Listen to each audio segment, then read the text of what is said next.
வணக்கம். தேசம் செய்திகளுக்காக நான் உங்கள் ரேவதி குணால். பேரா ஈப்போவில் அனைத்துலக 22வது ஒகினோவா கோஜூரியோ கராத்தே பொதுப் போட்டி 2026 மலேசியர்கள் பதக்கங்களை குவித்தனர். ஈப்போவில் அனைத்துலக நிலையில் நடைபெற்ற 22வது ஒகினோவா கோஜூரியோ கராத்தே போட்டியில் மலேசிய போட்டியாளர்கள் பதக்கங்களை குவித்தனர்.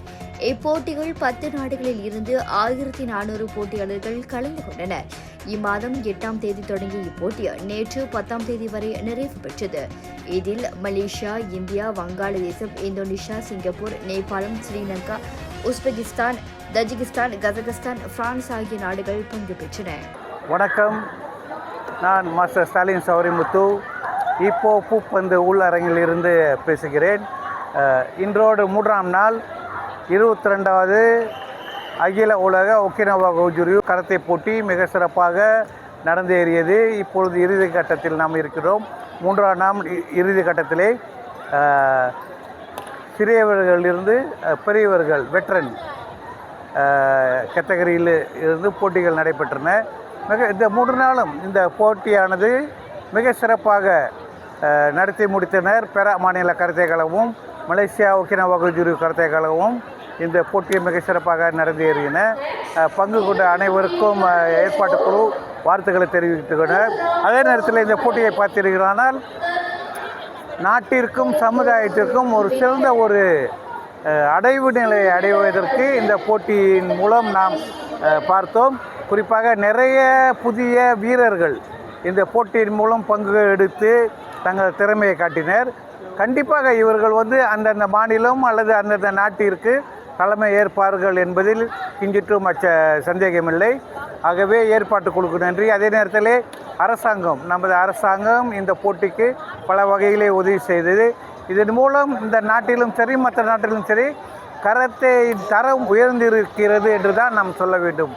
ஆகவே ஒவ்வொரு ஆண்டும் நடத்தப்படும் இந்த போட்டியை பொதுமக்கள், பெற்றோர்கள் மற்றும் எல்லா நாடும் ஆதரவு தர வேண்டும் என்று ஏற்பாட்டு குழு சார்பாக கேட்டுக்கொள்கிறோம். நன்றி, வணக்கம். ஈப்போவில் உள்ள பேரா பூப்பந்து அரங்கில் நடைபெறும் இந்த போட்டி மாநில கராத்தே சங்க தலைவர் ஆனந்தன் தலைமையில் நடைபெற்றது. இப்போட்டியை தேசிய கராத்தே சங்கத்தின் டத்து வீரானூர் அஸ்மி தொடக்கி வைத்தார். இதில் பங்கேற்ற போட்டியாளர்களில் இந்தியாவை சேர்ந்த போட்டியாளர்கள் அதிக பதக்கங்களை குவித்தனர். 2வது இடத்தை மலேசிய போட்டியாளர்கள் பெற்றனர். இவ்வாண்டு நடத்தப்படும் இப்போட்டியின் வழி பல எதிர்காலத்தில் சிறந்த விளையாட்டாளர்களை உருவாக்க வழிவகுக்கும் என கே. ஆனந்தன் கூறினார். அனைவருக்கும் வணக்கம். என் பேர் சக்திவேல். நான் கராத்தே புடோகான் டீம்லேருந்து வரேன். என் மாஸ்டர் பேர் ஜேசன் மாஸ்டர். நான் ஈப்போவில் இருக்கேன். என் வீடு ஈப்போவில் இருக்குது. நான் இந்த மெடல் எடுத்துருக்கு நான் ரொம்ப மகிழ்ச்சியாக இருக்கேன். ஏன்னா நான் ஒரு ஃபைட்டில் 2 ஃபைட் பண்ணி நான் கோல்டு எடுத்திருக்கேன். எனக்கு ரொம்ப பெருமையாக இருக்குது. நன்றி. வணக்கம். என் பேர் கௌஷிக். நான் தமிழ்நாட்டிலேருந்து வந்துக்கிறேன். என் மாஸ்டர் பேர் அசோக் மாஸ்டர். அசோக் மார்ஷல் ஆர்ட்ஸ்லேருந்து வந்திருக்கேன். நான் முதல் தடவை மலேசியாவுக்கு வந்திருக்கேன். அதில் ஃபஸ்ட் டைம் கத்தாவில் ஃபஸ்ட்டு ப்ரைஸ், குமித்தாவில் செகண்ட் ப்ரைஸ் அச்சீவ்மெண்ட் பண்ணியிருக்கேன். ரொம்ப பெருமையாக இதுக்கு ரொம்ப எங்கள் அம்மா அப்பா அக்காவுக்கும் தேங்க்ஸ் சொல்லிக்கணும். எங்கள் மாஸ்டர் கூட நான் 5 வருஷமாக ட்ரைனிங்கில் இருக்கேன். இத்துடன் இன்றைய செய்திகள் நிறைவடைகின்றன. உங்களிடமிருந்து விடைபெறுவது நான் உங்கள் ரேவதி குணாலன்.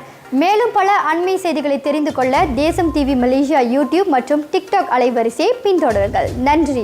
ஒரு வீட்டுக்கு ஒரு பட்டதாரி எனும் நிலை போய் ஒரு வீட்டுக்கு பல மருத்துவர்களை உருவாக்கும் நடவடிக்கையில் இறங்கியுள்ளது எய்ம்ஸ் பல்கலைக்கழகம். இந்திய மாணவர்களின் எதிர்காலத்திற்கு அடித்தளம் அமைக்கும் எய்ம்ஸ் பல்கலைக்கழகம் MIED வழி மாணவர்களின் பொருளாதார பிரச்சனையை கல்வி உபகார சம்பளம், கல்வி கடனுதவி மூலம் தீர்த்து வைக்கிறது.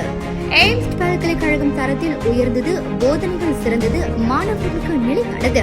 இன்றைய நாடுகள் எய்ம்ஸ் பல்கலைக்கழகம்.